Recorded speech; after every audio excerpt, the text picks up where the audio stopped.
Y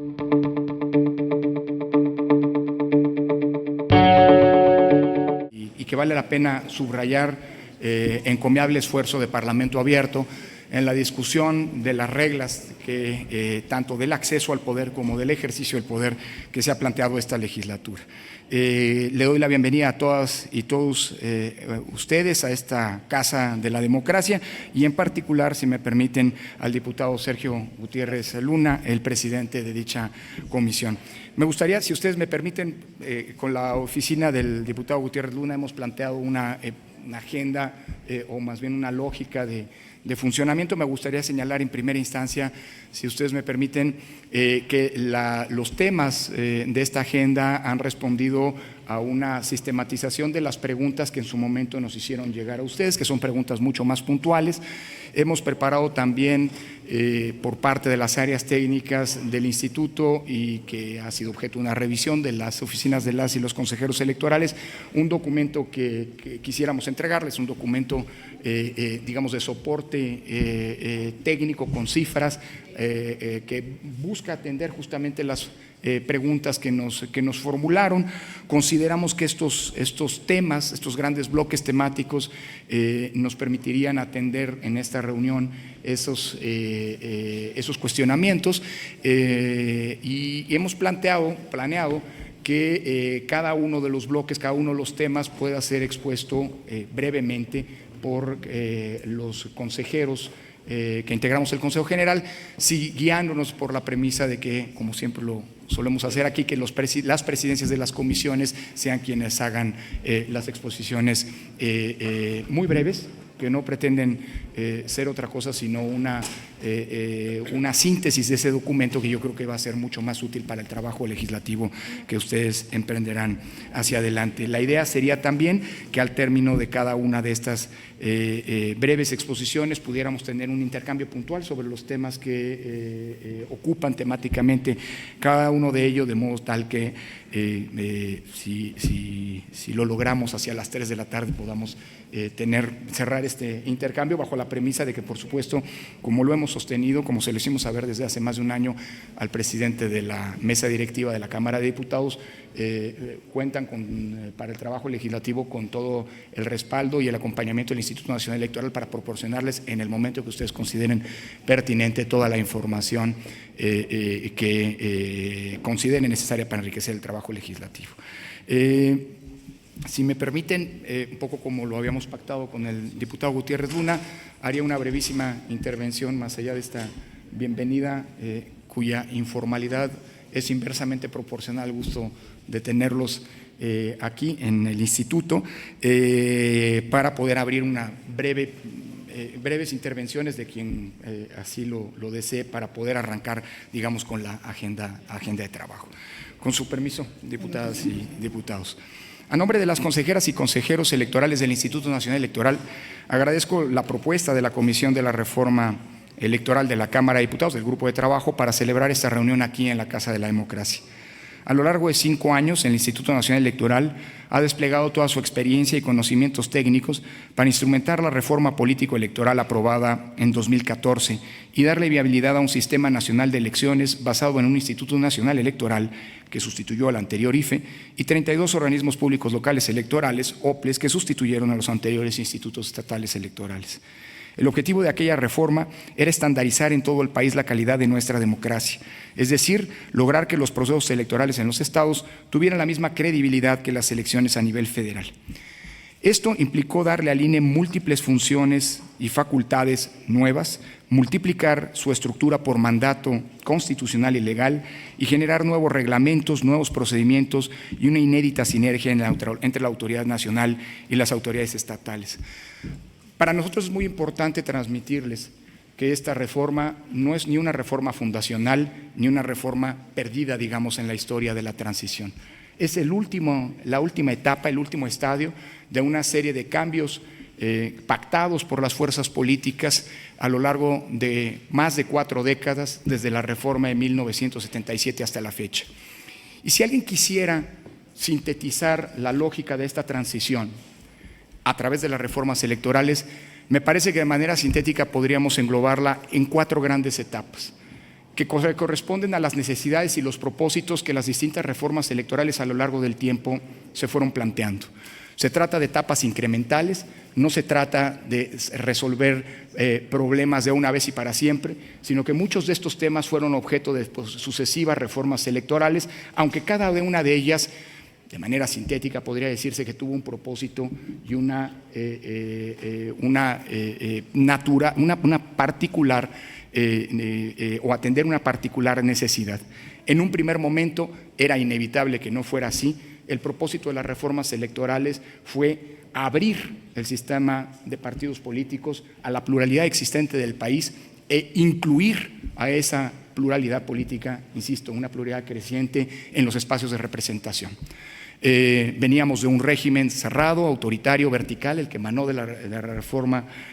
la Revolución Mexicana, que se caracterizó durante más de 5 lustros por no permitir que ninguna fuerza política a las que existían pudiera incorporarse al escenario de partidos. Era inevitable, pues, que en un primer momento la transición pasara por esta lógica de apertura y de inclusión. Es ahí en donde nacen algunas de las instituciones fundamentales que explican el México moderno, como por ejemplo la representación proporcional como una vía para que esa pluralidad pudiera acceder e instalarse en los órganos de decisión política. En un segundo momento, la necesidad fundamental pasó por crear procedimientos, reglas e instituciones que garantizaran el ejercicio libre del voto y la certeza y la confianza en torno al cómputo de los propios votos emitidos por las y los ciudadanos. Se trató de una serie de reformas, sobre todo articuladas en la primera mitad de la década de los 90, que tenían un propósito claro y específico: que los procesos electorales fueran procesos no manipulados, que los procesos electorales generaran certeza y garantías en relación con el voto libre, pero sobre todo en que los votos efectivamente servían para lo que están pensados en una democracia, es decir, como una manera de poder decidir libremente quiénes nos gobiernan. En un tercer momento, el énfasis se puso en el tema de la equidad en las condiciones de la competencia. Las elecciones de 1994 fueron elecciones en donde una sola fuerza política erogó 8 de cada 10 pesos gastados en las campañas electorales, y eso colocó el tema de la equidad en las condiciones de la competencia como una agenda insoslayable, como una agenda impostergable en los procesos de reforma electoral. La reforma de 1996 y la de 2007 atendieron justamente esta lógica de equidad, por un lado propiciando condiciones económicas que permitieran a los partidos políticos competir con una base mínima de igualdad en las condiciones de la competencia, atendiendo, por supuesto, pues la lógica misma, la dinámica que los propios votos van generando a los propios partidos políticos. En pocas palabras, si bien hoy es objeto de una, diría yo, intensa y necesaria discusión en relación a sus montos, el financiamiento público fue una ruta para poder construir esa base de equidad. Me atrevo a decir que lo que ocurrió en México desde el año 2000 probablemente no habría sido viable sin esa apuesta por generar ese piso mínimo de condiciones de equidad. La reforma 2007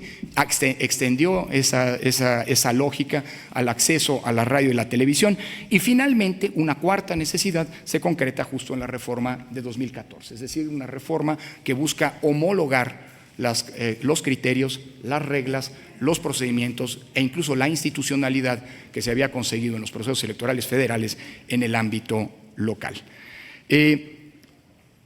Hoy me atrevería a decir, la democracia mexicana es una democracia fuerte y saludable. En los últimos 5 años, México ha vivido el mayor número de alternancias que se haya experimentado en la historia política del país a nivel federal, estatal y municipal. Todas las fuerzas políticas saben que ninguna victoria electoral es para siempre, ninguna derrota lo es tampoco, y que la posibilidad de refrendar su posición de primera fuerza en un territorio electoral determinado depende del desempeño de quienes ejercen cargos de representación popular o bien de gobierno. Se logró la paridad legislativa en el Congreso de la Unión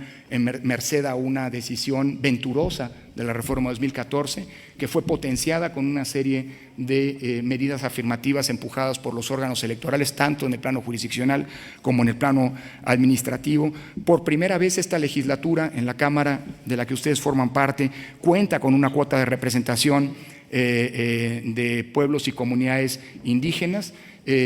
Es una decisión que se tomó en el ámbito de las autoridades electorales, una decisión que ojalá en algún momento se plasme y eventualmente se potencie en el ámbito de las leyes. Estamos convencidos quienes estamos en este instituto de esa decisión. Fue respaldada esta decisión por el Tribunal Electoral, pero en el futuro no podemos, nos parece, hacer depender esta decisión de quienes integran el Consejo General del INE o el Tribunal Electoral del Poder Judicial de la Federación. Avanzamos en garantizar los derechos de las minorías, por ejemplo, con los protocolos para garantizar la participación política de las personas trans, de la comunidad LGBT, TTI, etcétera. Este modelo electoral, hay que decirlo también, si bien es perfectible, y sin duda hay mucho que hacer en esta materia, es un referente en el concierto nacional. Muchas de las cifras de los elementos que hoy, a partir de los cuestionamientos que ustedes nos han planteado, precisamente se enfocarán en compartir con ustedes los logros, los avances y eventualmente los desafíos, el estado pues de salud de nuestro sistema electoral. El pasado 2 de junio, un dato adicional, se completó el primer ciclo de vida de la reforma electoral de 2014. Con la elección de Baja California, todos los cargos de elección popular del país a nivel municipal, a nivel de diputaciones locales, de gubernaturas o de legisladores federales, todos, incluyendo por supuesto la Presidencia de la República, han sido renovados con las reglas establecidas en 2014 y es un momento propicio para hacer un balance objetivo de los logros que se han conseguido y de las mejoras que se le pueden aplicar al sistema electoral. Señalo aquí de nueva cuenta, si me permiten ustedes, lo que mencioné en la inauguración de los foros para una eventual reforma electoral. Nadie está en contra, ni puede estarlo,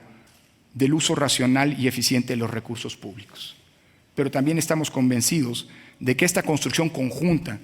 en términos de la racionalidad presupuestaria, debe implicar que no haya un paso atrás en la vulneración, digamos, en el empaque de la autonomía de las autoridades electorales, en los mecanismos que permiten certeza en las reglas y en los procedimientos, así como en la equidad de la contienda y en la representación de nuestra pluralidad. Me parece que esos son 4 pilares: autonomía de las autoridades electorales, certeza en las reglas, equidad en la contienda y representación de la pluralidad,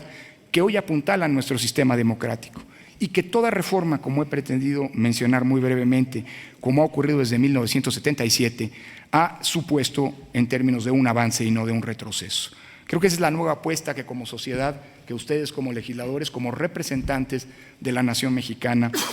tenemos en conjunto hacia adelante. Una apuesta para un futuro más democrático y más incluyente, en el que se refrende el derecho a disentir, se garantice la libertad para participar y manifestarse sobre los asuntos públicos y en el que las minorías y mayorías puedan competir, perder y ganar en las urnas. Creo que esa es la lógica que inspira este proceso encabezado por la Cámara de Diputados y creo que también es el consenso y no la imposición lo que se está planteando como ruta para definir el rumbo del país. Esta nueva apuesta debe ser, estoy convencido que será, en caso de concretarse, una nueva apuesta democrática que refrende la lucha histórica de nuestra nación, que es la lucha por la inclusión, la libertad y el ejercicio pleno de los derechos de todas y todos. De nueva cuenta, sean ustedes bienvenidos.